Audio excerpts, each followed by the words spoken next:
Good morning everyone. IGP గారు ప్రవీణ్ కుమార్ పగడాల గారికి సంబంధించినటువంటి మరణానికి సంబంధించిన ఇన్వెస్టిగేషన్ రిపోర్ట్ని నిన్న ప్రజెంట్ చేయడం జరిగింది. సాధారణంగా ఇన్వెస్టిగేషన్ రిపోర్ట్ వచ్చిన తర్వాత చాలా స్పష్టత రావడం అనేటువంటిది సహజంగా జరుగుద్ది. కానీ నిన్న వచ్చినటువంటి ఇన్వెస్టిగేషన్ రిపోర్ట్ చూస్తే మరిన్ని అనుమానాలకి మరిన్ని ప్రశ్నలకి తావు ఇచ్చే విధంగా ఉన్నదనేటువంటిది ప్రజల్లో, రెండు రాష్ట్రాల తెలుగు ప్రజల్లో వస్తున్నటువంటి ఒక పబ్లిక్ ఒపీనియన్. రెండు రాష్ట్రాల నుంచి కూడా అనేక మంది ప్రజలు చాలా అనుమానాలకి ప్రశ్నలకి తావిస్తుంది ఈ ఇన్వెస్టిగేషన్ అనేటువంటిది మాట్లాడుతూ ఉన్నారు. అయితే ఒక రెస్పాన్సిబుల్ సిటిజన్గా, గుడ్ ఫెయిత్లో, అదేవిధంగా కాన్స్టిట్యూషన్ మనకు కల్పించినటువంటివి, అలాగే సుప్రీంకోర్టు టైం టు టైం ప్రజలకు ఇచ్చినటువంటి హక్కులను పరిగణలోకి తీసుకుని ఈ విషయాలకు సంబంధించి ప్రజలలో, మరీ ముఖ్యంగా రెండు రాష్ట్రాల తెలుగు ప్రజల్లో ఎదురవుతున్నటువంటి అనేకమైనటువంటి ప్రశ్నలు, అనుమానాలు, స్పష్టత, క్లారిటీ ఇవ్వాల్సిన అవసరం స్టేట్ మీద ఉంది అనేటువంటి అంశాలను మీ ముందుకు తీసుకొస్తూ ఉన్నాను. ఎందుకంటే పాపులర్ ఒపీనియన్, ప్రజలు ఏ విధంగా ఈరోజు మాట్లాడుతున్నారంటే ఇన్వెస్టిగేషన్ అనేది ఫెయిర్ అండ్ ట్రాన్స్పరెంట్గా జరగలేదు, కంప్లీట్గా కాంప్రమైజ్ అయిపోయింది అనేటువంటి ఆలోచన ప్రజలు వ్యక్తం చేస్తూ ఉన్నారు. మరి చాలా క్వశ్చన్స్ రేజ్ అవుతూ ఉన్నాయి. దీనిలో యాక్చువల్గా there are doctrine of criminal investigation principles అనేటువంటివి ఉన్నాయి. దాని ప్రకారంగా బ్రోకెన్ చైన్, అంటే క్రిమినల్ చైన్ అనేది ఎక్కడో ఒక చోట బ్రేక్ అవుతున్నట్టుగా అనిపిస్తుంది. అంటే ఒక క్రైమ్ జరుగుతున్నటువంటి సమయంలో ఆ ఈవెంట్ మొదలైనప్పటి నుంచి చివరి వరకు ఉన్నటువంటి ప్రతి ఈవెంట్ని కూడా లింక్ చేయాల్సిన అవసరం ఉంది. సో ఆ బ్రోకెన్ చైన్ లింకింగ్ అనేది జరగకుండా ప్రతి డాట్ని ఒకదానికొకటి కనెక్ట్ చేసి కంప్లీట్గా ఎస్టాబ్లిష్ చేయకుండా ఇన్వెస్టిగేషన్ని పూర్తి చేయడానికి వీల్లేదు, ముగించడానికి వీల్లేదు, కేసుని క్లోజ్ చేయడానికి వీల్లేదు. అది మనకి క్రిమినల్ ఇన్వెస్టిగేషన్ ప్రొసీజర్ చెప్తున్నటువంటి అంశం. అయితే ఇక్కడ మనకి కొన్ని ఇన్వెస్టిగేషన్ సంబంధించినటువంటి అంశాలు ఉన్నాయి. ఇప్పుడు నేను ఈ క్రిమినల్ లా ప్రొసీజర్స్ ఏమున్నాయి అనేటువంటి దాన్ని నేను ఒకటి రెండు మీకు చెప్తాను. ఇప్పుడు if the law enforcement fails to prove who had evidence at a specific time, the chain is considered broken. అంటే ఎక్కడైనా సరే ఎవిడెన్స్ అనేటువంటిది పక్కాగా చూపించకపోతే ఆ చైన్ ఆఫ్ ఈవెంట్స్ బ్రేక్ అయినవి అనేటువంటిది మనకి లా చెప్తూ ఉంది. ఫండమెంటల్ రూల్స్ ఆఫ్ క్రిమినల్ ఇన్వెస్టిగేషన్లో ఏం చెప్తుందంటే there is a Locard's exchange principle. Every contract leaves a trace. అంటే ఈ ఎంటైర్ యాక్టివిటీలో ఎక్కడెక్కడైతే కాంట్రాక్ట్స్ ఉన్నాయో ప్రతి కాంట్రాక్ట్ కూడా ఒక ట్రేస్ ఇస్తుంది. అది ఎలాగంటే ఒక something it will leave and something it will carry. అది లోకట్స్ ప్రిన్సిపల్. సో ప్రతి కాంట్రాక్ట్లో కూడా ఏదో ఒక అంశం తెలుస్తుంది, అలాగే ఏదో ఒక అంశం వాళ్ళు క్యారీ చేస్తారు. బట్ అట్లాంటి అంశాలు ఏవి కూడా ఈ ఇన్వెస్టిగేషన్లో వాళ్ళు ప్రస్ఫుటంగా చెప్పడం జరగలేదు. అందువల్ల in criminal law a broken chain refers to breach in chain of custody of evidence. అంటే మీనింగ్ ఏంటి? That means evidence has been compromised, its integrity is questionable. So అంటే ఇన్వెస్టిగేషన్ జరిగినటువంటి విధానం ఈరోజు క్వశ్చనబుల్గా తయారైంది అనడానికి మనకి క్రిమినల్ లా ఉన్నటువంటి సిచ్యువేషన్ మనకు చెప్తూ ఉంది. అంతేకాదు, మనము డిజిటల్ ఎరాలో ఉన్నాము. ఐ ట్రాన్స్పరెంట్, అంటే ఐతో చూడగలిగినటువంటి పరిస్థితిలో ఉన్నాం. గతంలో బుక్ మార్క్స్ చూపించి, చట్టాలు చూపించి, పుస్తకాలు తెరిచి ఆ పర్టికులర్ లైన్ అని బుక్ మార్క్స్ చూపించేటువంటి ఏరా వేరు, ఇప్పుడున్నటువంటి ఏరా వేరు. ఈ ఏరాలో ప్రతిదీ కూడా డిజిటలైజ్ అయ్యి ఐ ట్రాన్స్పరెంట్గా ఉన్నటువంటి పరిస్థితుల్లో ఎందుకని ప్రతి అంశాన్ని, అంటే ఇక్కడ ఎవ్రీ డాట్, హైదరాబాద్లో బయలుదేరారు, పలు చోట్ల హైదరాబాద్ నుంచి చౌటుప్పల్ నుంచి సూర్యాపేట, కోదాడ, ఇలా కీసర, విజయవాడ, పొట్టిపాడు, ఇట్లా అనేక రకాల ప్రాంతాల నుంచి వెళ్ళినప్పుడు ఎంటైర్ చైన్ ఆఫ్ ఈవెంట్స్ని డాట్ టు డాట్ ఎందుకు లింక్ చేయలేదు? Without linking every dot, without linking every chain, the investigation is not complete అని లా చెప్తుంది. మరి ఇలాంటి సందర్భంలో బ్రోకెన్ చైన్ లింకింగ్ చేయకుండా కేసు క్లోజ్ చేశామని ఎలా చెప్తున్నారు అనేటువంటిది మొదటి అంశం. అలాగే సైకలాజికల్గా కనుక గమనిస్తే ఇప్పుడు మీరేం చెప్పారు, డ్రంక్ అండ్ డ్రైవ్లో సెల్ఫ్ యాక్సిడెంట్ చేసుకుని చనిపోయారని చెప్తున్నారు. మరి సెల్ఫ్ యాక్సిడెంట్ చేసుకుని చనిపోయినప్పుడు డ్రంక్ అండ్ డ్రైవ్ అన్నప్పుడు సైకలాజికల్ అనాలిసిస్ అనేటువంటిది కూడా మనం చేయాల్సిన అవసరం ఉంది. అసలు ఈ ప్రవీణ్ కుమార్ పగడాల అనేటువంటి వ్యక్తికి డ్రింకింగ్ హ్యాబిట్ ఉందా? ఉంటే ఎలా తాగుతారు? అంటే అప్పుడప్పుడు తాగుతారా, రెగ్యులర్గా తాగుతారా? ఒకవేళ అలా రెగ్యులర్గా తాగే వ్యక్తి అయితే మరి గతంలో ఏ విధంగా ఈ లిక్కర్ కొనుక్కునేవాళ్ళు? రకరకాల బ్రాండ్స్ కొన్నారని మీరు చెప్పారు. ఏ బ్రాండ్స్ కొనేవాడైనా, ఏ బ్రాండ్స్ తాగేవాడైనా, ఆ బ్రాండ్స్ ఎక్కడి నుంచి కొనేవాడు, దానికి పేమెంట్ ఏ విధంగా జరిగేది? ఇప్పుడు చిల్లర కొట్లలోకి వెళ్ళి ఫోన్పేలో చేసినట్టుగా చూపిస్తున్నారు. ఒకవేళ అతను డ్రంకర్డ్ అయితే, రెగ్యులర్గా తాగే వ్యక్తి అయితే, రెగ్యులర్గా తాగే వ్యక్తికి బ్రాండ్ స్పెసిఫిసిటీ కూడా ఉంటుంది కదా. మరి ఏ బ్రాండ్లు తాగేవాడు, ఆ బ్రాండ్స్ ఎక్కడ కొనేవాడు, దానికి పేమెంట్ ఏ విధంగా చేసేవాళ్ళు? ఫోన్పేలో చేసేవాళ్ళ, లేకపోతే బ్యాంక్ అకౌంట్ ద్వారా చేసేవాళ్ళ? మరి బ్యాంక్ స్టేట్మెంట్ ఎందుకు తీయలేదు? తన యొక్క జీవన విధానాన్ని మీరు ఎందుకు పరిగణలోకి తీసుకుని దానిని మీరు చూపించలేదు? ఎందుకనంటే కేవలం 4-5 షాపులకు వెళ్ళి చిల్లర కొట్లో కొన్నటువంటి అంశాన్ని చూపించి తాగేసి సెల్ఫ్ యాక్సిడెంట్ చేసుకున్నాడు అని చెప్తున్నారు. మరి అంతేకాకుండా మీరు ఏం చెప్తున్నారు అని అంటే ఒక ఈవెంట్స్ని ఒకదాని తర్వాత ఒకటి చెప్పుకుంటూ పోతూ కంక్లూజన్స్ ఇచ్చేస్తున్నారు. అంతేగాని కనెక్టింగ్ లింక్స్ ఇవ్వడం లేదు. ఒకదానికొకటి కనెక్షన్ నుంచి క్యాస్కేడింగ్ నుంచి కంక్లూజన్ అనేటువంటి రాకుండా చెప్పడం కంక్లూజన్ ఇవ్వడం అనేటువంటిదే దీనిలో మనం చూసాం. అందువల్లే ఇన్ని ప్రశ్నలు అరైజ్ అవ్వడానికి అవకాశం వచ్చింది. మరొక అంశము, అసలు అతని యొక్క హ్యాబిట్స్ ఏంటి? బైక్ ఎందుకు నడిపారు? ఇప్పుడు 450 ఇంచుమించు 50 కిలోమీటర్లు సింగిల్ హ్యాండెడ్గా డ్రైవ్ చేసుకుని రావాలని ఎందుకు అనుకున్నారు? అంటే గతంలో ఈయన బైక్ నడిపేవాడా? నడిపితే ఏ విధంగా నడిపేవాడు? తన అటైర్ ఏంటి? ఒక్కరే వెళ్ళేవారా, లేకపోతే కలిసి వెళ్ళేవారా? లాంగ్ డిస్టెన్స్ ట్రావెల్స్ ఉన్నాయా? ఉంటే అసిస్టెన్స్ ఉంటుందా? సింగిల్గా వెళ్తారా? ఇట్లాంటి అంశాలు ఏవి కూడా మీరు చేయలేదు. ఎందుకనంటే there is a law call res gestae. So it's a Latin form. Res gestae అంటే facts and statements that are closely connected to the event. So ఇప్పుడు మనకి ఇండియన్ ఎవిడెన్స్ యాక్ట్ ఏం చెప్తుందంటే రెస్ గస్టేని తప్పకుండా కన్సిడరేషన్లోకి తీసుకోవాలి.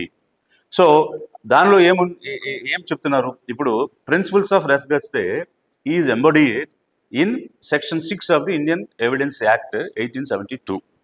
సో ఇది తప్పకుండా తీసుకుంటే దీనిలో మనకి ఏమవుతుందంటే trustworthy and admissible issues మనకు వస్తాయి.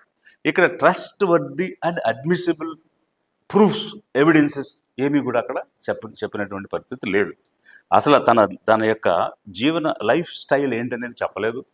అతను తాగుబోతా, తిరుగుబోతా అట్లాంటి అంశాలు ఏవి కూడా రాలేదు. కానీ ఒక క్యారెక్టర్ అసాసినేషన్ అనేది తాగి చనిపోయాడు అనేటువంటిది మాత్రం, అంటే పదే తాగాడు, తూలాడు, చనిపోయాడు, ఇదే చెప్తున్నారు తప్ప దానికి కొరాబరేటివ్ ఎవిడెన్సెస్ ఏవి కూడా ఎక్కడ కూడా ప్రీవియస్ హిస్టరీని బట్టి, లైఫ్ స్టైల్ని బట్టి రెస్ గస్తే అనేటువంటి దాన్ని మీరు కన్సిడరేషన్లోకి తీసుకోలేదు. Circumstantial evidence of a state of mind, అది మనకి రెస్ గస్తేలో వస్తుంది. ఆ circumstantial evidence of state of mind గురించి ఎక్కడ కూడా మీరు చూపించినటువంటి పరిస్థితి లేదు. అలాగే ఇప్పుడు doctrine of principles of criminal investigation అనేటువంటిది కూడా ఉంది మనకి. నేను ఇప్పుడు అందులో ఉన్నటువంటి ప్రొవిజన్స్ కూడా ఒకటని చెప్తాను. If law enforcement fails to prove who had the evidence at a specific time, the chain is considered broken. So ఎప్పుడైతే ఇది కనెక్టివిటీ మిస్ అయిందో, చైన్ బ్రేక్ అయింది అనేటువంటి పరిస్థితి ఒకటైతే, మనకి రెసిస్పా లాకిటర్ అనేటువంటి ఒక ప్రిన్సిపల్ ఉంది. అంటే ఫ్యాక్ట్స్ స్పీక్స్ ఫర్ దెమ్సెల్వ్స్, అంటే నిజాలు తానుగా తెలుస్తాయి, చెప్తాయి. ఇక్కడ intact nature of the bike and helmet చాలా డౌట్స్ని, క్వశ్చన్స్ని రైజ్ చేస్తుంది. అలాగే ఇప్పుడు డాక్ట్రిన్ ఆఫ్ పేరెంట్స్ ప్యాట్రీ అనేటువంటిది ఒకటి ఉంది. అంటే అదేంటంటే the state acts as a guardian of the people and it is duty of the state to protect the rights the individuals in the state. So అలాంటి పరిస్థితిలో ఎస్పెషల్లీ సస్పిషియస్ డెత్స్ ఉన్నప్పుడు it's state's duty to properly investigate and bring out the facts. So అది doctrine of parens patriae చెప్తుంది. అలాగే doctrine of public interest ఉంది. దీని ప్రకారంగా where there is a suspicious foul of play in deaths, concerned citizens or organizations can approach the court for seeking justice. అంతేకాకుండా doctrine of locus stand అనేది ఉంది. దీని ప్రకారం which allows non family members or organizations to seek intervention in the cases of suspicious deaths. అదేవిధంగా unexplained injuries strongly suggest external involvement in death. ఇవన్నీ కూడా మనకి doctrines and principles of criminal ఇన్వెస్టిగేషన్లో ఉన్నటువంటి అంశాలు. అంటే ఇక్కడ అన్ఎక్స్ప్లెయిన్డ్ ఇష్యూస్ ఈ సబ్జెక్ట్లో చాలా కనిపిస్తూ ఉన్నాయి.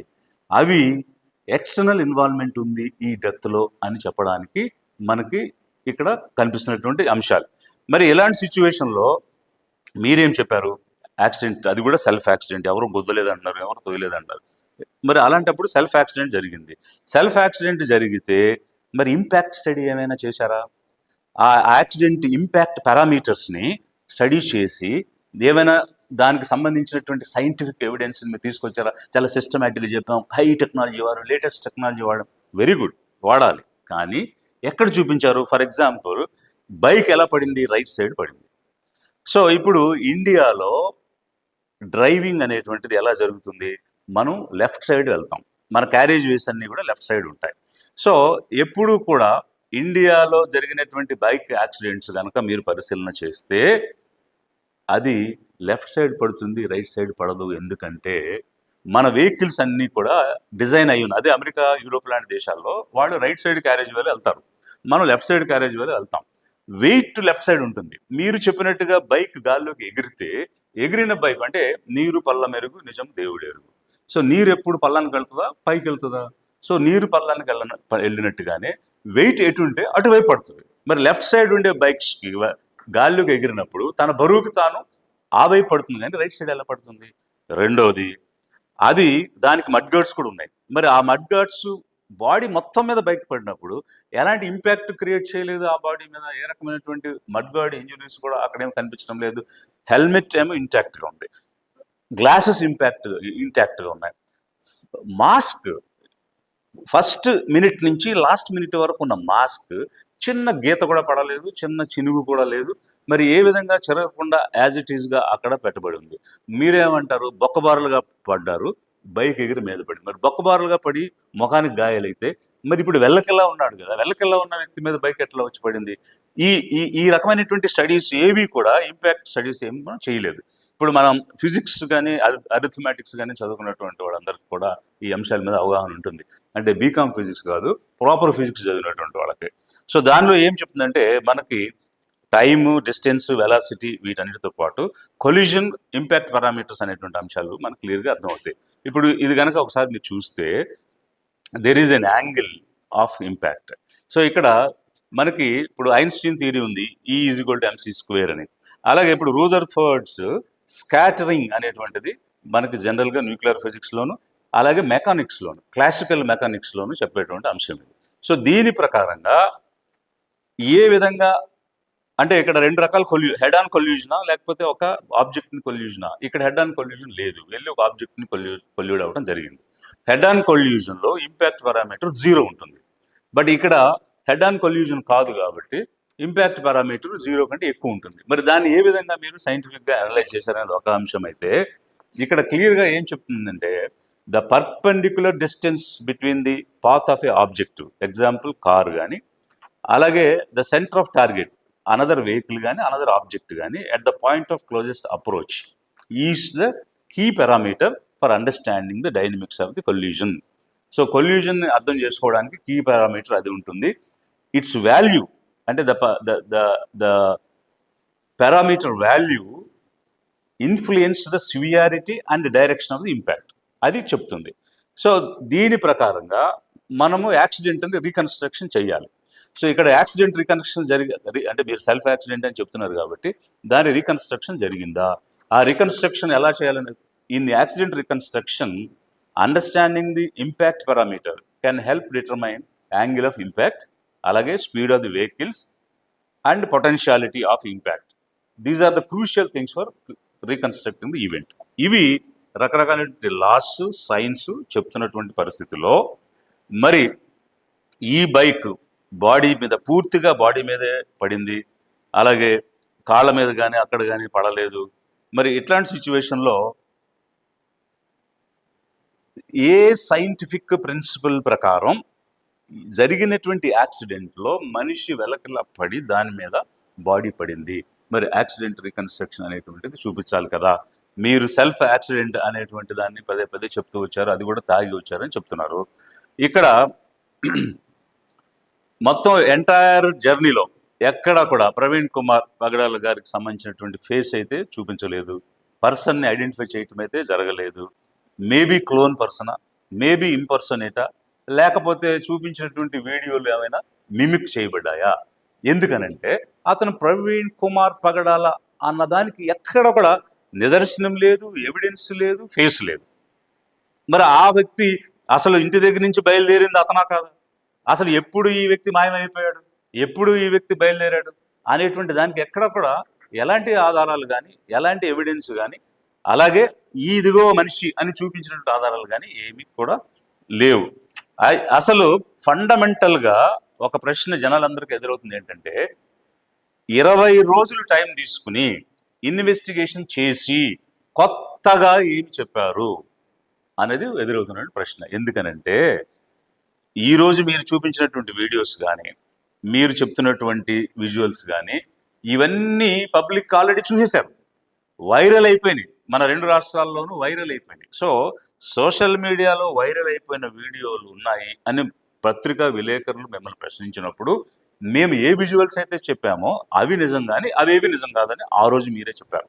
I'm telling police who ever is involved in the investigation, the particular police officer, నేను పర్టికులర్ పోలీస్ ఆఫీసర్ అని నేను చెప్పడం లేదు. So the police officers have stated saying మావి కరెక్ట్, బయట వచ్చింది కరెక్ట్ కాదని. బట్ ఈరోజు ఫైనల్ ఇన్వెస్టిగేషన్లో ఏవైతే సోషల్ మీడియా ద్వారా వైరల్ అయిన వీడియోస్ ఉన్నాయో అవి చూపించి ఇదే తాగి తూలి యాక్సిడెంటే చనిపోయాడు అనేటువంటి అంశాన్ని మీరు చెప్తూ వస్తున్నారు. మరి అలాంటప్పుడు కొత్తగా తీసుకొచ్చినటువంటి అంశం ఏముంది ఇందులో? అంతేకాకుండా ఇప్పుడు article 21 of the constitution life and Liberty గురించి మాట్లాడుతుంది. లైఫ్ అండ్ లిబర్టీ అనేది బ్రతుకున్నటువంటి వ్యక్తి కాదు, చనిపోయినటువంటి బాడీని, వ్యక్తిని కూడా రెస్పెక్ట్ చేయాలనేటువంటిది ఆర్టికల్ 21 యొక్క ఉద్దేశం. సుప్రీంకోర్టు కూడా పలుమార్లు చెప్పింది. అయితే మీరు ఇప్పుడు ఒక నింద వేశారు, ఏమని? తాగి యాక్సిడెంట్ చేసుకుని సెల్ఫ్ యాక్సిడెంట్లో చనిపోయారని. ఇంకా నయం సూసైడ్ చేసుకోవాలని చెప్పలేదు, ఎందుకంటే ఎవరో గుద్దలేదు, తనకు తాను పడిపోయాడు, మీద బైక్ కూడా వేసుకుని చనిపోయాడు అని చెప్తున్నారు మీరు. ఇక్కడ ఎదురయ్యేటువంటి ప్రశ్నలు ఏంటంటే, ప్రీవియస్ హిస్టరీ, దానికి రిలేటెడ్ కొరాబరేషన్స్ ఏమీ లేకుండా క్యారెక్టర్ అసాసినేషన్ ఎలా చేస్తారు? ఇది ప్రజలను తీవ్రంగా బాధ పెడుతున్నటువంటి అంశం. ఎందుకనంటే ఒకవేళ అతను నిజంగానే హ్యాబిచువల్ డ్రింకర్ అయ్యండి, గతంలో తాగి ఉంటే ఆ తాగినటువంటి విధానం, ఆయన వాడుతున్న బ్రాండ్స్, ఇవన్నింటి గురించి కూడా చెప్పుకుంటూ వచ్చి, సో రెగ్యులర్గా ట్రావెల్లో తాగుతారు, కారులో వెళ్తారా, బైక్లో వెళ్తారా, వెళ్ళినప్పుడు కారులో వెళ్ళేటప్పుడు ఎలాంటి చోట కొనుక్కుంటారు, బైక్లో వెళ్ళినప్పుడు ఎలాంటి చోట కొనుక్కుంటారు, ఎలాంటి బ్రాండ్స్ తాగుతారు, ఇవేమి కూడా మీరు చెప్పలేదు. మరి చెప్పకుండా చనిపోయినటువంటి వ్యక్తి మీద ఒక వ్యక్తిత్వ హననం చేసి, క్యారెక్టర్ అసాసినేషన్ చేసి తాగి చనిపోయాడు అని చెప్పేది తీవ్రంగా బాధపెడుతున్నట్టు అంశం. ఈ విషయంలో మీరు సరైనటువంటి ఎవిడెన్స్ తోటి అతను రెగ్యులర్గా తాగుతాడు, రోజుకి ఎంత తాగుతాడు అనేటువంటి అంశాలు చెప్పకుండా ఒక వ్యక్తిత్వ హననం చేయడం అనేటువంటిది it's a state's irresponsible behaviour అనేటువంటి భావన లిబరేషన్ కాంగ్రెస్ పార్టీ అలాగే పబ్లిక్ అనుకుంటున్నారు. From the public point of view, I'm demanding the state to say apology to the people for assassinating his character.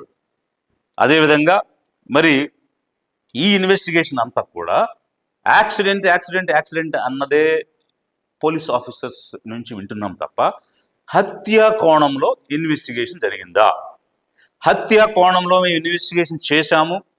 ఏ రకంగా అంటే జనరల్గా పబ్లిక్ ప్రాసిక్యూషన్ సైడ్ నుంచి ఎప్పుడూ కూడా ఇన్అడ్మిసిబుల్ ఎవిడెన్సెస్ అనేటువంటివి లేకుండా ఇన్వెస్టిగేషన్ చేస్తారు, సో దట్ అదర్స్ అడ్వాంటేజ్ తీసుకోకుండా ఉండడానికి కోసం. ఇక్కడ అన్ని అడ్మిసిబుల్గానే కనిపిస్తూ ఉన్నాయి. మరి హత్యా కోణంలో ఇన్వెస్టిగేషన్ చేసినట్టు కానీ దానికి అనుగుణంగా మీరు ఏం ఫైండింగ్స్ ఇచ్చారనేటువంటిది కానీ ఎక్కడా కూడా చెప్పలేదు. ఫర్ ఎగ్జాంపుల్, మీరు మొదటి ప్రిలిమినరీ రిపోర్ట్ ఇచ్చారు. ఇచ్చినప్పుడు ఆల్కహాలిక్ అనేటువంటి అంశం చెప్పలేదు. మన రెండు రాష్ట్రాల్లో జరిగినటువంటి అంశాలు కనుక ఒకసారి చూస్తే, మంత్రి నారాయణ గారి కుమారుడు హైదరాబాద్లో చనిపోయినప్పుడు వెంటనే మద్యం తాగి చనిపోయాడని ధృవీకరించారు. అదేవిధంగా సినీ నటుడు బాబు మోహన్ గారు కుమారుడి విషయంలో కూడా అలాగే వెంటనే చెప్పారు. అలాంటిది మరి ప్రవీణ్ కుమార్ పగడాల గారు మరణించినప్పుడు ప్రిలిమినరీ పోస్ట్ మార్టంలో, అంటే మామూలుగా తాగుతూ డ్రైవ్ చేస్తే అప్పటికప్పుడు బ్రేదర్ అనాలిసిస్ చేసి తాగాడని చెప్తారు. బాడీ మీ టేబుల్ మీదకి వచ్చింది, అప్పుడు ఎందుకు ఆల్కహాలిక్ అనేటువంటి విషయాన్ని మీరు చెప్పలేదు. మరి తలకి పెదాలకు మాత్రమే గాయాలు ఉన్నాయని ఇప్పుడు చెప్తున్నారు, అంతకుముందు తలకి గాయం ఉన్నటువంటి అంశాన్ని కూడా మీరు చెప్పలేదు. మరి ఫోన్పే అంటున్నారు. మరి అసలు ఆ వ్యక్తి ప్రాక్సియా క్లోనా అనేటువంటిదే తెలియదు. ప్రవీణ్ కుమార్ పగడాలని ఎక్కడ మీరు నిరూపణ చేయలేదు, ఫేస్ చూపించలేదు. మరి ఫోన్పేలు ఫోను హ్యాక్ చేసుకుని లేకపోతే అతని ఫింగర్ ప్రింట్ తీసుకుని దాని మీద నుంచి పేమెంట్ చేసి ఉండొచ్చు కదా. దానిని మనం ఎవిడెన్స్గా ఏ విధంగా తీసుకోగలుగుతాము అనేటువంటిది ప్రజల్లో ఎదురవుతున్నటువంటి ప్రశ్నలు. వీటితో పాటు మరికొన్ని ప్రశ్నలు ప్రజల్లో ఉన్నాయి. అవి క్లుప్తంగా నేను 1-2 విషయాలు మీ దృష్టికి తీసుకొస్తాను. ఇప్పుడు అసలు క్రొత్తగా ఏం కనిపెట్టారు పోలీస్ ఇన్వెస్టిగేషన్లో అనే అంశాన్ని తీసుకున్నప్పుడు సీసీటీవీ ఫుటేజెస్ గురించి వచ్చింది. ఇక్కడ మీరేం చెప్పారు? సీసీటీవీ ఫుటేజెస్ వైరల్గా ఉన్నాయంటే మేమిచ్చిన రైట్, అవి రైట్ కాదు, పరిగణలోకి తీసుకోవద్దు అన్నారు. అలాంటి ఈ రోజు ఏం చెప్పారు? ఏవైతే వైరల్ అయినాయో అవే ఇన్వెస్టిగేషన్లో వచ్చినటువంటి అంశాలు చెప్తున్నారు. అలా అయితే మరి వైరల్గా ముందే జనాలకు వచ్చినటువంటి ఈ ఫుటేజెస్ ఎవరిచ్చారు? వారికి ఎలా వచ్చింది? మీకు రానివి జనానికి ఎట్లా దొరికింది? మీరు హై టెక్నాలజీ వాడారు, వందల మందిని ఇన్వెస్టిగేషన్లో పెట్టారు, అలాగే రీసెర్చ్ చేశారు. కానీ ఏమీ లేనటువంటి వాళ్ళు పబ్లిక్ సింపుల్గా ఈ సోషల్ మీడియాలో ఎలా చూపించగలిగారు? సో అంతేవిధంగా మరి వీటన్నిటికీ కూడా ప్రాపర్గా సమాధానం రావాలి. అంతేకాదు, మేమేం డిమాండ్ చేస్తున్నామంటే అన్ని రకాల రా ఫుటేజెస్ మాకు కావాలి. మేము గతంలో కూడా చెప్పున్నాము, యాక్సిడెంట్ జరిగిన రోజు రాత్రి నుంచి తెల్లవారి బాడీ లిఫ్ట్ చేసే వరకు 14-15 గంటలు ఆ నయార పెట్రోల్ బంక్లో ఉన్న 3 కెమెరాల యొక్క సీసీటీవీ ఫుటేజ్లు కావాలని మేము గతంలో అడిగి ఉన్నాము. వీటితో పాటు ఇప్పుడు ఏవేవైతే మీరు చెప్పారో వాటికి సంబంధించిన రా ఫుటేజెస్ అన్ని కూడా మాకు కావాలి. పబ్లిక్ చూడాలనుకుంటున్నారు, మా సిబ్బంది వస్తారు, చూపించమని కూడా నేను పోలీస్ ఆఫీసర్స్ని రిక్వెస్ట్ చేస్తున్నాను. ఇకపోతే కీసర్ టోల్ గేట్ అనేటువంటి అంశానికి వస్తే, ఇది చాలా మరి ఏం చెప్పాలో నాకైతే అర్థం కావట్లేదు. ఎందుకంటే మీరు చూపించినటువంటి ఫుటేజ్ గురించే నేను గతంలో ఏం మాట్లాడానంటే చాలా స్టడీగా ఫర్మ్గా ఆయన డ్రైవ్ చేసుకుంటూ వెళ్ళిపోతున్నారు అని మీరు చూపించారు. నేను దానికి ఒక బయట వచ్చిన వీడియోని చూపించాను. దానిలో స్పీడ్గా వచ్చి సెల్ఫ్ యాక్సిడెంట్ చేసుకుని పడిపోయినటువంటి అంశం చూపించారు మీరు. మరి ఏది నిజం? మొదట మీరు విడుదల చేసింది నిజమా? తర్వాత తను యాక్సిడెంట్ చేసుకుని నిజమా? ఏది నిజం? రెండిట్లో ఏదో ఒకటి నిజమైతే మరి రెండో తప్పే కదా. రెండో తప్పు అంటే మీరు ఇచ్చిన వీడియోలన్నీ తప్ప ఒప్ప ఎలా చెప్పగలం? ఇప్పుడు ఒక వీడియో తప్పు అయినప్పుడు అన్ని తప్పు కావచ్చు, ఒక వీడియో నిజం అయితే అన్ని నిజం కావచ్చు. సో ఇలాంటి అనుమానాలు మీరు క్రియేట్ చేయటం ఏంటి? ఇన్వెస్టిగేషన్ తర్వాత స్పష్టత కదా ఇవ్వాలి, క్లారిటీ కదా ఇవ్వాలి. ఇంకా అనుమానాలు క్రియేట్ చేసి బ్రోకెన్ చైన్ లింక్ కంప్లీట్ చేయకుండానే కేసు క్లోజ్ చేసేస్తామని ప్రకటించడం ఏమిటి? అదేవిధంగా ఇప్పుడు కేసర టోల్ గేట్ వద్ద అతివేగంగా వచ్చిన తర్వాత యాక్సిడెంట్ జరిగితే మీరేం చెప్పారు? పారామెడికల్ స్టాఫ్ వెళ్ళారు, ఫస్ట్ ఎయిడ్ ఇద్దామని ప్రయత్నం చేశారని చెప్తున్నారు. మరి అక్కడ అంబులెన్స్ కూడా వచ్చిందని చెప్తున్నారు మీరు. ఆరెంజ్ కలర్లు ఉన్నటువంటి వాళ్ళు వెళ్ళారు. మరి ఏది నిజం అనేటువంటిది ఒకటైతే, అక్కడ మీరు చూపించిన రెండిటికి మీరేం చెప్పారంటే, మరి స్టాఫ్ వెళ్ళారు కదా, ఫస్ట్ ఎయిడ్ జరిగిందా, ఏం జరిగింది, దానికి ఎంత టైం అయిందని మన పత్రిక విలేకరులు అడిగినప్పుడు కనీసం 10 నిమిషాల సమయం పట్టింది అక్కడ అతను మళ్ళీ తిరిగి లేచి బయలుదేరటానికి. కానీ మీరు చూపించిన 2 విజువల్స్ ఎలా ఉన్నాయంటే కేవలం 3 నిమిషాల వ్యవధిలోనే మళ్ళీ ఆ టోల్ గేట్ దాటి వెళ్ళిపోయినట్టు ఉన్నాయి. 10 నిమిషాలు పట్టిందని మీరే చెప్పి విజువల్స్లో 3 నిమిషాల్లో అతను టోల్ గేట్ దాటి వెళ్ళిపోయాడనంటే ఇంత contradictory statements investigating team of police officers ఇర్రెస్పాన్సిబుల్గా ఎలా చెప్తారు పబ్లిక్కి? ఇదేమైనా చిన్న విషయమా? ఒకవైపు 4 కోట్ల మంది అక్కడ, 5 కోట్ల మంది ఇక్కడ, 9 కోట్ల మంది ప్రజలకు సంబంధించిన అంశం ఇక్కడ నడుస్తున్నప్పుడు ఒక బాధ్యతాయుతంగా ప్రతి అంశాన్ని ఇన్వెస్టిగేట్ చేసిందని చెప్పాలి కదా, అది లేదు. అదేవిధంగా మరొక అంశానికి వస్తే, విజయవాడ, ఇప్పుడు మీరు హైదరాబాద్లో ఇంటి దగ్గర బయలుదేరాడు, ఈ సిగ్నల్ దాటారు, ఆ సిగ్నల్ దాటారు, నాగోల్ దగ్గరకు వచ్చాడు, కొనుక్కున్నాడు అని స్టేజ్ బై స్టేజ్ చూపించాడు. మరి విజయవాడ స్కూ బ్రిడ్జి తర్వాత విజయవాడ మహానగరం సిటీలో ప్రతి సిగ్నల్ దగ్గర సీసీటీవీలు పెద్ద పెద్దగా ఉన్నటువంటి పరిస్థితిలో బెన్ సర్కిల్ దగ్గర సీసీటీవీ ఫుటేజ్ ఏమైంది, నిర్మలా కాన్వెంట్ దగ్గర ఏమైంది, రమేష్ హాస్పిటల్ దగ్గర ఏమైంది, తర్వాత గవర్నమెంట్ జనరల్ హాస్పిటల్ దగ్గర ఏమైంది, ఆ తర్వాత రామర్పాడు దగ్గర ఏమైంది, ఇన్ని సీసీటీవీలు అన్నీ కూడా మిస్ అయిపోయి ఓన్లీ పోలీస్ ఆఫీసర్ సుబ్బారావు గారి దగ్గరికి వెళ్ళిపోయి సేద తీర్చుకుని వారు ఇచ్చినటువంటి సేవలు పొంది 2 నుంచి 3 గంటల పాటు అక్కడ ఉండి వచ్చేసారని మీరు చెప్తున్నారు. మరి సదరు సుబ్బారావు గారు ఏం చెప్తున్నారు? ఆయన తాగి లేరు, మద్యం సేవించలేదు అని చెప్తున్నారు. మరి సేమ్ పోలీస్ ఆఫీసర్ మీరేమో మద్యం తాగి సెల్ఫ్ యాక్సిడెంట్ చేసుకుని చనిపోయాడని మీరంటే, వారు మద్యం తాగి లేరు అంటే అప్పటికే నాగోల్లో ఒకసారి కొన్నారు, కోదాడలో ఒకసారి కొన్నారు, మళ్ళీ తర్వాత ఏలూరులో కొంటారు. ఇన్నిసార్లు కొని తాగిన వ్యక్తి ఒక పోలీస్ ఆఫీసర్ ఇంటరాక్ట్ అయినప్పుడు తాగి లేడని చెప్తూ దానికి క్లియర్ ఎవిడెన్సెస్ ఉన్నాయి. మరి ఏ పోలీస్ ఆఫీసర్ చెప్పింది నిజమని తెలుగు రాష్ట్రాల ప్రజలు అనుకోవాలి. అది తాగి లేడనేది నిజమా, తాగి ఉన్నాడనేది నిజమా? ఒక తాగి ఉండుంటే మరి the so called sub inspector Subbarao గారు వారిని ఎందుకు నివారించలేదు, డ్రంక్ అండ్ డ్రైవ్ కింద ఎందుకు వారు కస్టడీలోకి తీసుకోలేదు, అందుకు సంబంధించిన చర్యలు తీసుకోలేదు? ఇవన్నీ కూడా ఎదురవుతున్నటువంటి ప్రశ్నలు. మరి ఇదంతా ఒకవైపు అయితే, ఏలూరులో మద్యం ఎన్ని గంటలకు కొన్నారు? 10 గంటల 10 నిమిషాలకు కొన్నారు. మన రాష్ట్ర నియమాల ప్రకారం 10 గంటలకి షాపులు క్లోజ్ చేయాలి. 10 గంటల తర్వాత ఈయన ఎలా వెళ్ళాడు, వాళ్ళు ఎలా అమ్మారు, ఇదొక అంశం అయితే, 10 గంటల 17 నిమిషాలకి మీ ప్రకారంగా బయలుదేరి ఎర్నగూడెం వీరవల్లి టోల్ ప్లాజాని వారు 11 గంటల 4 నిమిషాలకి మీ ప్రకారంగా క్రాస్ చేశారు. అంటే ఎంత? 47 నిమిషాలు. డిస్టెన్స్ ఎంత? 54 కిలోమీటర్లు. అంటే 54 కిలోమీటర్లు లైట్ లేని బైక్తో 47 నిమిషాల్లో క్రాస్ చేశారని మీరు చెప్తున్నారు. గూగుల్ మ్యాప్ ఏం చెప్తుందంటే బైక్ మీద అంత డిస్టెన్స్ 60 నిమిషాలకి మినిమంగా పడుతుందని గూగుల్ చెప్తుంది. పైగా అక్కడేమో మద్యం కొన్నాడు. కొన్నదాన్ని ఒకవేళ అతను ఫస్ట్ తాగుబోతు అయి ఉంటే గటగట తాగడానికైనా 5 నిమిషాలు పడుతుంది. మరి 5 నిమిషాలు తాగడానికి బయలుదేరడానికి సమయం తీసుకుంటే 42 నిమిషాల్లోనే వారు క్రాస్ చేశారు. అంటే 60 నిమిషాలు ట్రావెల్ చేయాల్సినటువంటి నార్మల్గా డ్రైవ్ చేసేవాడు తాగి లైట్ లేనటువంటి వ్యక్తి 42 నిమిషాల్లో వెళ్ళిపోయారని మీరు చెప్తున్నారు. ఎర్నగూడెం వీరవల్లి టోల్ ప్లాజా నుంచి మళ్ళీ కొవ్వూరు టోల్ ప్లాజాకి వెళ్ళడానికి 11:31 అయిందన్నారు. అంటే అక్కడ 27 నిమిషాలు. డిస్టెన్స్ ఎంత? 47 కిలోమీటర్లు. గూగుల్ ఏం చెప్తుంది? 48 మినిట్స్ పడుతుందని చెప్తుంది. మరి 48 నిమిషాలు బైక్ ట్రావెల్ చేసే డిస్టెన్స్ని 27 నిమిషాల్లో ట్రావెల్ చేశారని మీరు చెప్తున్నారు. మరి ఈ రకమైనటువంటి అంటే ఇక్కడ 12 గంటల 42 నిమిషాలు ఓవరాల్గా జర్నీని బైక్ మీద వారు ట్రావెల్ చేయడం జరిగింది. అంటే ఒక వ్యక్తి 12 గంటల 42 నిమిషాలు ప్రయాణం సొంతంగా బైక్ మీద చేసి ఎక్కడ భోజనం చేయడా, టిఫిన్ కూడా చేయడా, మంచినీళ్ళు కూడా తాగడా, కనీసం న్యాచురల్ కాల్స్ కూడా వెళ్ళడా, వాష్రూమ్స్ కూడా వాడుకోడా, అవేమి చెప్పలేదే. ఎక్కడ తిన్నాడని కానీ, ఎక్కడ కనీసం టాయిలెట్కి వెళ్ళాడని కానీ, ఈ విషయాలు ఏమీ కూడా చెప్పలా. మరి కనీసం ఇప్పుడు మందు కొనుక్కున్న వ్యక్తి సాధారణంగా తాగినోడికి ఏముంటుంది? క్రైవింగ్ ఉంటుంది. ఇంకా తినాలి అంటే ఒక ప్రెగ్నెంట్ విమెన్ సిచ్యువేషన్ ఎలా ఉంటుందో, ఒక డ్రంక్ చేసిన అంటే మెడికల్ ఆఫీసర్స్ ఇచ్చినటువంటి ఇన్ఫర్మేషన్. సో దీని ప్రకారం క్రైవింగ్ ఉంటుంది. మామూలుగా 100 గ్రామ్స్ తినేవాడు 150 గ్రామ్స్ తింటాడు అనేది జనరల్గా ఉండేట్టు ఒపీనియన్. అలాంటిదే మరి తాగిన తర్వాత అంత క్రేవింగ్ ఉంటే తిండి ఎక్కడ తినలేదే, తిన్నట్టు మీరు ఎక్కడ ఒక విజువల్ కూడా చూపించలేదే, ఎక్కడ కొనుక్కున్నట్టు కూడా మీరు చూపించలేదే, ఎందుకని? సో ఇట్లా అనేక రకమైనటువంటి ప్రశ్నలతో పాటు మీరు ఇచ్చినటువంటి ఇన్ఫర్మేషన్ ఏంటంటే హెడ్ ఇంజురీ ఉందని ఇప్పుడు చెప్పారు. మొదట చెప్పరా? మేము చెప్పాం.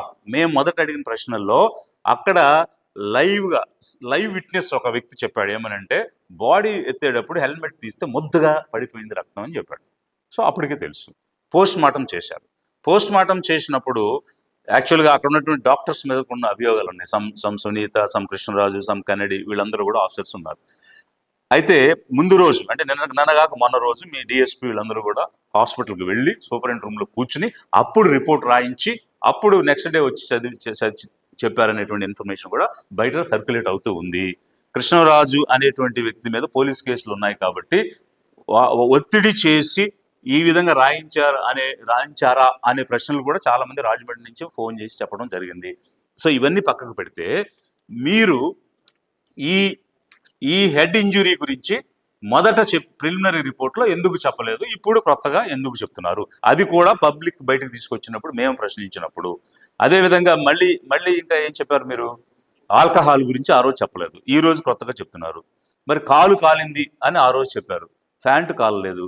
మరి కాలు కాలిన దాన్ని మీరే చెప్పారు పాథాలజీకి పంపించాము అని. మరి పాథాలజీ రిపోర్ట్ కాలిన దాని మీద ఏమొచ్చింది అనేటువంటి అంశం కూడా మీరు చెప్పలేదు. రాపుడు గాయాలు ఉన్నాయని చెప్పారు. మరి బట్టలు ఎక్కడా చినగలేదు. ఎక్కడైనా అంటే వెరీ రీసెంట్గా గేట్ కాలేజ్ దగ్గర ఒక సిఐడి ఎస్ఐ కూడా యాక్సిడెంట్కి గురయ్యాడు.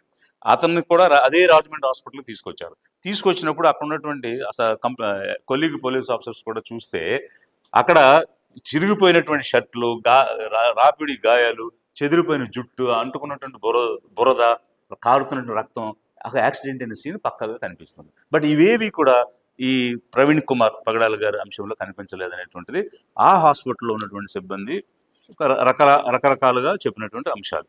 సో ఇవన్నీ కూడా ప్రజల్లో ఉన్నటువంటి అనుమానాలు. నేను ప్రజల పక్షాన లిబరేషన్ కాంగ్రెస్ పార్టీ నుంచి మాట్లాడుతున్నాను, రాష్ట్రాన్ని ప్రశ్నిస్తున్నాను. I'm questioning the state because it's state's responsibility to protect the individuals and especially in suspicious death. It's a responsibility of the state to dispel the doubts. So అట్లాంటి సిచ్యువేషన్లో మరి ఇవన్నీ కూడా ఎందుకు క్లియర్గా చెప్పడం లేదనేటువంటిది ఒకటైతే, ఒక రెస్పాన్సిబుల్ సిటిజన్గా ఆర్టికల్ 51A ఫండమెంటల్ డ్యూటీస్ ప్రతి సిటిజన్కి ఇచ్చింది.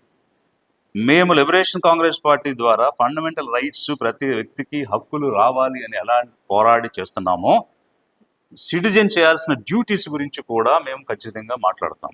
సో అందులో భాగంగా ఇలాంటి ఇన్సిడెంట్స్ మళ్ళీ జరగకూడదు, పునరావృతం కాకూడదు, లా అండ్ ఆర్డర్ ప్రొటెక్ట్ కావాలి అనేటువంటి అంశంలో భాగంగా prevention is better than cure. కాబట్టి మనము జబ్బు వచ్చిన తర్వాత నయం చేసుకునే కంటే రాకుండా కాపాడుకోవడం అవసరం. ఇలాంటి ఉదంతాలు పునరావృతం కాకుండా చర్యలు అప్రమత్తం ప్రజలు అవ్వాల్సిన అవసరం ఉంది. అందుకోసం నేను రాష్ట్రాన్ని ఐఎమ్ క్వశ్చనింగ్ ది స్టేట్. మీరు ఇలాంటి అంశాలను పునరావృతం కాకుండా నిజాలు అబద్ధాలు ఏమిటనేటువంటిది స్పష్టంగా ప్రజలకు తెలియచేయాలి. ఎందుకనంటే it's a crime against the state. So ఇట్లాంటి సిచ్యువేషన్లో ఒక ఎవాంజలిస్ట్ అది ఏ మతం చెందినవాడైనా కావచ్చు, అతను వ్యక్తిగతం కాదు, అతను ఒక కుటుంబానికి పరిమితం కాదు. Is a public person, who ever it is, what ever may the religion. So అట్లాంటి సిచ్యువేషన్లో ఒక పబ్లిక్ యాక్టివిటీ జరిగినప్పుడు, ఒక పబ్లిక్ ఇంట్రెస్ట్ ఇన్వాల్వ్ అయినప్పుడు, it's responsibility of the state to dispel the doubts. అది లిబరేషన్ కాంగ్రెస్ పార్టీ డిమాండ్ చేస్తూ ఉన్నది. అంతేకాకుండా ఇక్కడ వ్యక్తిగతంగా చూస్తే, అంటే నాకు వ్యక్తిగతంగా అయితే with any police officer I have good relations. For that example that IGP Ashok is a seasoned officer, he has a good track record. But ఇక్కడ ప్రజల అభిప్రాయం ఏ విధంగా ఉందంటే, ఇన్వెస్టిగేషన్ కాంప్రమైజ్ అయ్యింది. స్టేట్ ప్రొటెక్ట్ చేయాల్సిన స్టేట్ ఈరోజు నిజాలు చెప్పలేదు, అనుమానాలు తీర్చలేదు. ఇది ప్రజల్లో ఒక నిజంగానే యాక్సిడెంటా మీరు ప్రూవ్ చేయండి. నేను చెప్పినటువంటి సైంటిఫిక్ ప్రిన్సిపల్స్ ప్రకారంగా ప్రూవ్ చేసి ప్రజల్లో అనుమానాలు తీసేయండి. లేదు హత్య కోణంలో మీరు ఇన్వెస్టిగేట్ చేయండి. ఒకవేళ ఎవరు చేసి ఉన్నారు అనేటువంటి దాన్ని క్లియర్గా చెప్పండి. సో అవేవి చెప్పకుండా మీరు బ్రోకెన్ చైన్ లింక్ చేయకుండా ఇన్వెస్టిగేషన్ క్లోజ్ చేస్తున్నాం అనేటువంటిది ఎంతవరకు కరెక్ట్? ఒకవేళ మరి స్టేట్స్ రెస్పాన్సిబిలిటీ తీసుకుని సరైనటువంటి సమాచారం ఇవ్వలేకపోతే సిటిజన్స్గా మేము ఫ్యాక్ట్ ఫైండింగ్ జాయింట్ యాక్షన్ కమిటీని ఫామ్ చేసి సీన్ రికన్స్ట్రక్షన్ చేసి నిజాలు ఏమిటనేటువంటివి ప్రజలకు తెలియజేసేటువంటి ప్రక్రియలోకి వెళ్లాల్సి వస్తుంది. ప్రజలందరూ కూడా కోరుకుంటున్నారు, ఒక జేఏసీని ఫామ్ చేయండి, ఫ్యాక్ట్ ఫైండింగ్ చేయండి, సీన్ రికన్స్ట్రక్ట్ చేయండి, end to end broken chain లేకుండా, ఇన్ అడ్మిసిబుల్ ఎవిడెన్స్ కాకుండా అడ్మిసిబుల్ ఎవిడెన్స్ తోటి రండి అని చెప్పేసినటువంటిది ప్రజల నుంచి డిమాండ్ వస్తుంది. కాబట్టి మీరు మేము అడిగినటువంటి ప్రశ్నలన్నిటికీ, అనుమానాలన్నిటికీ స్పష్టత ఇస్తారా, లేక ఈ సోషల్ యాక్టివిస్టులు కానీ ఆర్గనైజేషన్స్ కానీ ముందుకు వచ్చి ఒక జాయింట్ యాక్షన్ కమిటీగా ఫామ్ అయ్యి ఫ్యాక్ట్ ఫైండింగ్ మిషన్ ద్వారా పబ్లిక్కి నిజాలు తెలియచేయాలా? I'm leaving it to the state. Depending upon the action response of the state మేము ముందుకు వెళ్తాం అనేటువంటి అంశాన్ని కూడా మీకు తెలియజేస్తున్నాను. అదేవిధంగా మరొక 2 అంశాలు కూడా రాష్ట్ర ప్రజలు ఎదురు చూస్తున్నటువంటిది. తిరుపతి లడ్డు ప్రసాదంలో కల్తీ జరిగింది అనేటువంటి అంశం విచారణ చేయకుండా మీరు మాట్లాడారు. మరి దానికి సుప్రీంకోర్టు తప్పుపట్టి ఒక కమిటీని వేయండి విచారణ చేయమని చెప్పింది. మీరు కమిటీ వేశారు, విచారణ చేశారు, దానికి టైం ఇచ్చారు. మరి టైం ఇచ్చిన తర్వాత ఆ రిపోర్ట్ ఎందుకు రాలేదు? ఈ అంశం దేశంలోనే కాదు, ప్రపంచవ్యాప్తంగా లార్డ్ వెంకటేశ్వరాన్ని పూజించేటువంటి ప్రతి ఒక్కరూ కూడా నిజం తెలుసుకోవాలని కోరుకుంటున్నారు. కాబట్టి లడ్డూ ప్రసాదంలో కల్తీ జరిగిందా లేదా తెలియాలి, ప్రజలకు చెప్పాలి. లిబరేషన్ కాంగ్రెస్ పార్టీ డిమాండ్ చేస్తుంది. అదేవిధంగా వక్ఫ్ బిల్లు పార్లమెంటులో ఆమోదానికి వచ్చింది.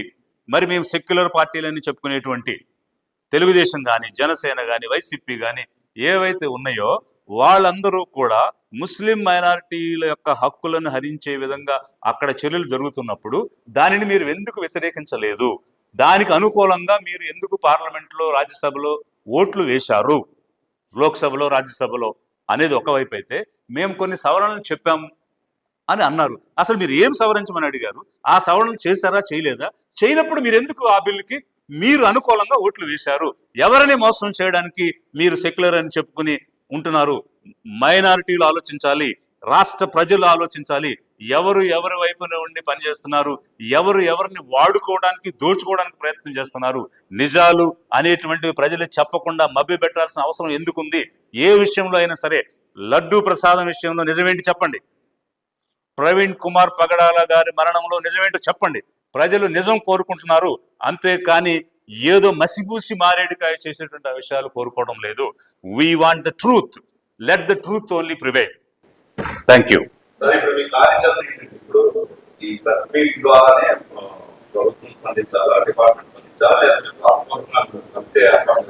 మేము ఏవైతే ఈరోజు పలు అంశాలు లేవనెత్తామో, సైంటిఫిక్ ఎవిడెన్సెస్ కానీ, క్రిమినల్ లా ప్రొసీజర్స్ కానీ, డాక్టరిన్స్ కానీ, వీటన్నిటినీ కూడా పరిగణలోకి తీసుకుని ఈ అంశాలన్నీ కూడా మీరు ఇన్వెస్టిగేషన్లో చేశారా? ఒకవేళ వాళ్ళు చేసి మనకు అన్ని వివరాలు చెప్పలేదా? ఈ అంశాలన్నీ కూడా మేము రాతపూర్వకంగా మేము కన్సర్న్ ఆఫీసర్స్కి అడగడం, స్టేట్ని అడగడం అనేటువంటి జరుగుతుంది. సరైనటువంటి సమాధానం రాకపోతే మేము ఎవరైతే సోషల్ యాక్టివిస్టులు ఉన్నారో, ఎవరైతే నిజ నిర్ధారణ కోసం కోరుకుంటున్నారో వీరందరి యొక్క సమక్షంలో కావలసినటువంటి విధంగా ఒక fact finding mission joint action కమిటీని ఏర్పాటు చేసే విధంగా వారందరితో కూడా సంప్రదించి ముందుకు వెళ్తాము.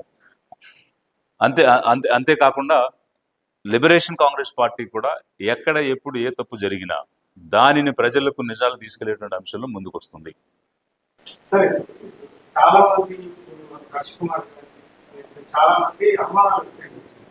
అనుమానాలు వ్యక్తం చేసిన వాళ్ళని వీళ్ళు రెచ్చగొడుతున్నారు, అపోహలు క్రియేట్ చేస్తున్నారని చెప్పేసి కేసు.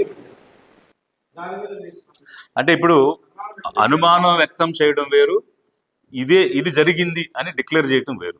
ఇప్పుడు నేను మాట్లాడిందంతా కూడా ప్రజలలో ఏ రకాల అనుమానాలు ఉన్నాయి, ఎలాంటి ప్రశ్నలు ఉన్నాయి అనేటువంటి అంశాన్ని స్టేట్ దృష్టికి నేను తీసుకొస్తూ ఉన్నాను ప్రజల పక్షాన. సో దీనికి బాధ్యత చెప్పాల్సినటువంటి అగత్యం రాష్ట్రానికి ఉంటుంది.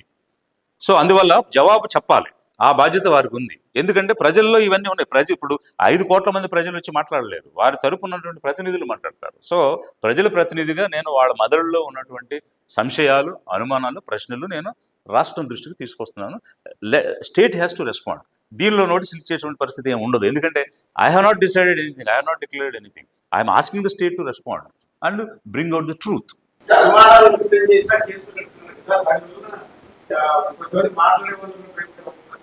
ఇప్పుడు ఆర్టికల్ 19 ఫండమెంటల్ రైట్స్ ప్రకారం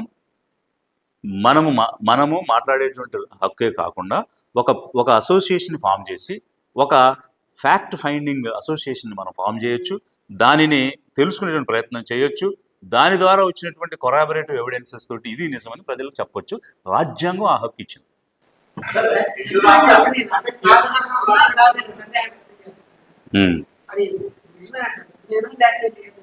ఇప్పుడు ఎంటైర్ సీక్వెన్స్ ఆఫ్ ఈవెంట్స్లో వారు చూపించినటువంటి విజువల్స్లో హీఈస్ మిస్టర్ ప్రవీణ్ కుమార్ పగడాల అని ఎక్కడా కూడా వారు విత్ ఎవిడెన్స్ ప్రూవ్ చేయలేదు. He himself has not proved. Bike బయలుదేరింది, మనిషి బయలుదేరాడు. ఒక ప్రాక్సీయా, ఒక క్లోనా, ఒక ఇంపర్సనేటా మనకు తెలీదు, ప్రూవ్ చేయలేదు కూడా. అంటే ఇంకొకటి వైరల్ అవుతున్నటువంటి అంశం ఏంటి, విజయవాడలో ఎక్కడో మందు కొనుక్కునే సమయంలో మాస్క్ తీశారని అతని ముఖం ఉందని వైరల్ అవుతుంది. ఆ ముఖం అయితే ప్రవీణ్ గారి ముఖం కాదు. సార్ అంటే రెండు రాష్ట్రాల్లో సంచలనంగా మారిన అంశాలు పోలీసు ద్వారా సీసీ ఫుటేజ్ సాధారణ ప్రజలకు ఎలా వచ్చింది? ఇది మొదటి ప్రశ్న. రెండు, ఒక వర్గం కావాలని దీన్ని వైరల్ చేసినప్పుడు అదే రిపోర్ట్ లో ప్రజెంట్ అయితే చాలా స్పష్టంగా కనిపిస్తుంది. తీవ్ర అనుమానం కూడా వ్యక్తం అవుతుంది. దీన్ని ఎలా చూస్తారంటే ఎలా ఫుటేజ్ బయటకు వచ్చింది, ఆ బయటకు వచ్చినప్పుడు ఎటువంటి యాక్షన్ అవుతున్నారు? యా, ఇది యాక్చువల్గా మేము కూడా అడిగి ఉండాల్సింది ఏమంటే, అసలు ఈరోజు మీరు అఫీషియల్ అని చెప్తున్నటువంటి అధికారికంగా ధృవీకరించినటువంటి విజువల్స్ ముందుగానే పర్టికులర్ మీడియాస్లో పర్టికులర్ ఛానల్స్లోకి ఎలా వచ్చాయి? అది కూడా ఒక కేటగిరీకి సంబంధించిన ఛానల్సే వచ్చాయి, ఒక కమ్యూనిటీకి సంబంధించిన ఛానల్స్లోనే వచ్చాయి. అలా ఎందుకు వచ్చాయి అనేది ఒకటైతే, ఇవి ఎలా బయటకు వచ్చాయి, అలా వచ్చినందుకు ఇవి మీవైతే అధికారికంగా మీవని మీరు కనుక క్లెయిమ్ చేస్తే అప్పుడు దాని మీద ఎలాంటి చర్యలు తీసుకుంటారు? రెండవది, ఇది యాక్సిడెంటే అని గత 20 రోజులుగా ప్రూవ్ చేయాలని ప్రయత్నం చేస్తున్నటువంటి ఛానల్స్ యొక్క ఇంట్రెస్ట్ ఏంటి? మీకెందుకు? ఇప్పుడు ఏదైనా ఒక ఇన్సిడెంట్ జరిగింది, అది తప్పు ఒప్పో తెలియదు, యాక్సిడెంట్ అయితే ఓకే, హత్య అయితే తెలియాలి. సో ప్రజలు కోరుకుంటున్నారు irrespective of the religion. So ఇది it's not a religious matter, it's a people's matter, it's a public interest. So అందువల్ల ప్రజలకు నిజం తెలియాలి అన్నదే మా యొక్క వాదన. మీరు ముందుగా లీక్ అయితే ఎలా లీక్ అయింది అనేది కూడా ఇన్వెస్టిగేట్ చేయండి, దానికి బాధ్యులు ఎవరో చర్య తీసుకోండి. ఏం చర్య తీసుకున్నారో ప్రజలకు చెప్పండి. వెహికల్ రైట్ మరి అదేం చెప్తారు అంటే ఇంకా మీరు అన్నారు రైట్ సైడ్, అంటే మనం ఇండియాలో క్యారేజ్ వే లెఫ్ట్ సైడ్ ఉంటుంది, మరి ఆయన ఆ రోజు రైట్కి వెళ్ళారు కదా, జగ్గా పెడతారు, అంటే ఆపోజిట్ సైడ్ వెళ్ళాడా? అది మీరే చెప్పారు. అదే విజువల్ ఇచ్చింది వాళ్ళు, నేను కాదు కదా. ఇప్పుడు ఇంత పెద్ద బుల్లెట్ బైక్ ఎగిరి పడదు, మనుషులు ఎక్కడమే కష్టం, ఎగిరి మీద మనిషిని ఎట్లా పడుతుంది? ఇప్పుడు అదే కదా, నేను ఇప్పుడు యాజ్ ఫర్ ఫిజిక్స్ ని అడిగాను కదా, ఫిజిక్స్ ప్రకారంగా అడిగా. అదే టీవీఎస్ 50 కాదు, ఇట్స్ ఎ బుల్లెట్. సో ఇప్పుడు బుల్లెట్ వెయిట్ వేరు, మనిషి వెయిట్ వేరు. ఎవరి వెయిట్ ఎక్కువ ఉంటుంది? వెయిట్ ఎక్కువ ఉన్నది కదా ముందు పడుతుంది, వెయిట్ తక్కువ ఉన్న వాళ్ళు కాదు ముందు పడరు. నేను మరొక ముఖ్యమైన విషయం నేను చెప్పాల్సింది ఏంటంటే, ఇప్పుడు యాక్సిడెంట్ జరిగిన దగ్గర బుల్లెట్ మీద వారు ట్రావెల్ చేస్తున్నారు. బుల్లెట్ గతిలో ఉంది, అంటే వెలాసిటీలో ఉంది, మనిషి స్థిరంగా కూర్చుని ఉన్నాడు. సో స్థిరంగా కూర్చున్న వ్యక్తి వెలాసిటీతో వెళ్తున్నటువంటి బైక్ ఒక్కసారిగా హిట్ అయినప్పుడు ఎలాంటి వెలాసిటీ లేని వ్యక్తి వెళ్ళి పడేటువంటి ఇంపాక్ట్, వెలాసిటీతో వెళ్ళి ఆబ్జెక్ట్ పడేటువంటి ఇంపాక్ట్ ఒకేలా ఎలా ఉంటాయి? నేను ఇంతకుముందు ఇది అడగాల్సినటువంటి అంశం మీరు రిమైండ్ చేసి మంచి పని చేశారు. సో గతిలో ఉన్న ఆబ్జెక్టు, స్థిరంగా ఉన్న ఆబ్జెక్టు ఒక్కసారిగా హిట్ అయినప్పుడు ఒకేసారి ఒకే చోట ఎలా పడతాయి? ఫిజిక్స్ ద్వారా ప్రూవ్ చేయండి, మీరు సైంటిఫిక్గా ప్రూవ్ చేయండి. Because vehicle is in velocity but man is sitting only, he's travelling along with the vehicle, he has no self velocity, అతనికి లేదు. లేనప్పుడు వెలాసిటీ ఉన్న ఆబ్జెక్ట్ పడినట్టుగానే సెల్ఫ్ వెలాసిటీ లేని ఆబ్జెక్ట్ కూడా ఎలా పడుతుంది? హెడ్ ఆన్ కొల్యూషన్ జరిగినప్పుడు ఒక రెండు రైళ్ళు 2 కార్లు గుద్దుకున్నప్పుడు ఉండే విధానం వేరు, ఇది వేరు. ఈ ఫుటేజెస్ ముందు మీడియా వాళ్ళకి అలా లేదండి. దీనికి ముందు చేస్తూ మహాసన నాయకులు కొన్ని ఛానల్స్ తో ప్రస్తావిస్తూ ఏబిఎం లో వార్త వచ్చిందంటే ఇది ఖచ్చితంగా కరెక్ట్ అని నిర్ధారించుకోవచ్చు. ఎందుకంటే ఇలాంటి కొన్ని సెన్సిటివ్ మ్యాటర్స్ ని ఏబిఎం ఛానల్ లాంటి మేము పోలీసు వాళ్ళు ఇస్తా ఉంటారు. సో సెన్సిటివ్ మ్యాటర్స్ కాబట్టి ఇష్యూ అవ్వకుండా ముందే ఛానల్ వచ్చింది అంటే ఇక్కడ ఏబిఎం లో చెప్పి నిజమని చెప్పి ముందు డిసైడ్ చేసి మాట్లాడేది. దీని గురించి మీరు ఏమంటారు? పోలీస్ ఆఫీసర్స్కి అలాగే స్టేట్కి మేము డిమాండ్ చేసేది ఏంటంటే, వైరల్గా మారిన వీడియోస్ మాకు సంబంధం లేదని డిస్క్లైమ్ చేసుకున్న డిపార్ట్మెంటే ఈరోజు అవే అఫీషియల్ ఆథరైజ్డ్ వీడియోస్ అని ఇన్వెస్టిగేషన్ ద్వారా ప్రూవ్ చేశామని చెప్తున్నారు. That means what? Either you might have leak the videos or investigation చేయకుండా ఆ వీడియోని తీసుకుని ఇదే ఇన్వెస్టిగేషన్ అని చెప్పున్నారు. ఈ రెండింటిలో ఏది నిజం? ఆల్రెడీ సర్క్యులేషన్ ఉన్న వీడియోలు తీసుకుని ఇదే ఇన్వెస్టిగేషన్ అని చెప్పింది నిజమా, లేకపోతే మీ దగ్గర ఉన్న వీడియోస్ లీక్ అయ్యి వాళ్ళు లీక్ చేయడం నిజమా? ఏది నిజమైనా కూడా జనాలకు చెప్పాలనేది ఒకవైపు అయితే, దానికి బాధ్యులు ఎవరు, ఆ రకమైనటువంటి తప్పు జరగడానికి బాధ్యులు ఎవరు, ఆ అధికారుల మీద స్టాఫ్ మీద చర్య తీసుకోండి. తీసుకున్న చర్య ఏమిటో కూడా ప్రజలకు చెప్పండి. ఇప్పుడు మీరు డిజిటల్ రంగాలు కానీ నాయకులు జరిగిందా? నాకు అనేక మంది ఫోన్ల ద్వారా వ్యక్తిగతంగా కలిసి మాట్లాడారు, irrespective of the cost, religion, creed. So ఇక్కడ ఏంటంటే ఇది ఒక పబ్లిక్ సబ్జెక్ట్. నేను ఫీల్డ్లో కూడా తిరుగుతున్న గ్రామాలకు కూడా వెళ్ళినటువంటి సందర్భంలో రకరకాలుగా చాలా మంది నా దృష్టికి తీసుకొచ్చారు. అందుకోసమే దీన్ని నిశ్చితంగా పరిశీలించడం చాలా లేటుగా నేను స్టార్ట్ చేశాను.